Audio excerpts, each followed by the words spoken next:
एक तू सच्चा, तेरा नाम सच्चा, अनंत।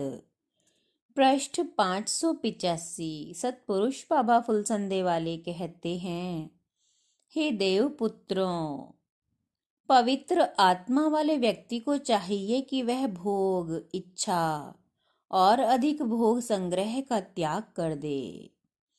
संतोष से ब्रह्म तेज की वृद्धि होती है। एक पलड़े पर राज्य और दूसरे पर त्याग रखने पर त्याग ही भारी रहता है।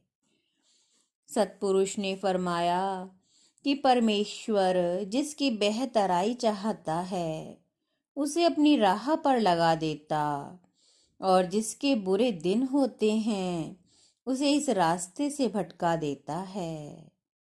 मैंने तो तुम्हारे सामने एक सीधा और सच्चा रास्ता रखा है ताकि तुम परमेश्वर की असल रोशनी और उसकी प्रसन्नता को पा सको और परमेश्वर के हुक्म पर तुम कायम रह सको। विरोध करने वाले लोग तुम्हें कुछ भी नुकसान नहीं पहुंचा पाएंगे, यहाँ तक कि वे खुद ही अपनी आग में जलकर समाप्त हो जाएंगे। किसी से नफरत ना करो, बल्कि मोहब्बत की रोशनी को दुनिया में फैलाओ। तुम्हारे वास्ते परमेश्वर के द्वार से देवता रोशनियां और खुशियां लाकर मेरे सामने रखते हैं, और मैं तुम्हारे लिए प्रार्थना करता हूँ कि तुम्हारे सीने में कुदरत का प्रेम, ये रोशनी सदा कायम रहे। देता तो परमेश्वर ही है।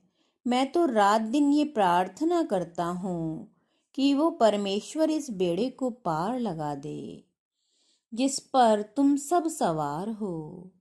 उसकी रोशनी इस बेड़े पर सदा बनी रहे। ये बेड़ा कभी तूफान और भंवर की चपेट में ना आवे और तुम सही सलामत परमेश्वर के महल में दाखिल हो जाओ। साधुओं के लिए 3 चीजें जहर हैं। किसी आदमी की हथेली में जख्म हो जाता है और वो जहर लिए हुए घूमे तो उसकी मौत हुए बिना नहीं रहेगी। साधुओं को इन 3 चीजों से बचना चाहिए। पहली, अच्छे अच्छे भोजन की चाह और हिरस कि उसे मिले और हमें ना मिले। दूसरा, स्त्रियों से मिलने की चाह। तीसरा, धन को एकत्रित करने की चाह। इन 3 बातों से साधुओं को ऐसे बचना चाहिए जैसे अग्नि जल से बचती है, क्योंकि जल अग्नि को बुझा देता है। संसार के विकार रूपी जल की लहरें हैं। वे लहरें तुम्हारे हृदय में प्रज्वलित ज्ञान की अग्नि को बुझा देंगी।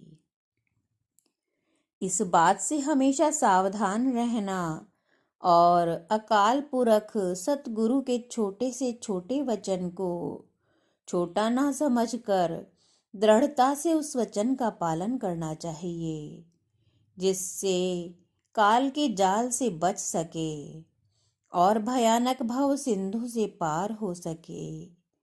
धीरज धरै सो उतरे पारा, नहीं तो डूबे बीच मझधारा।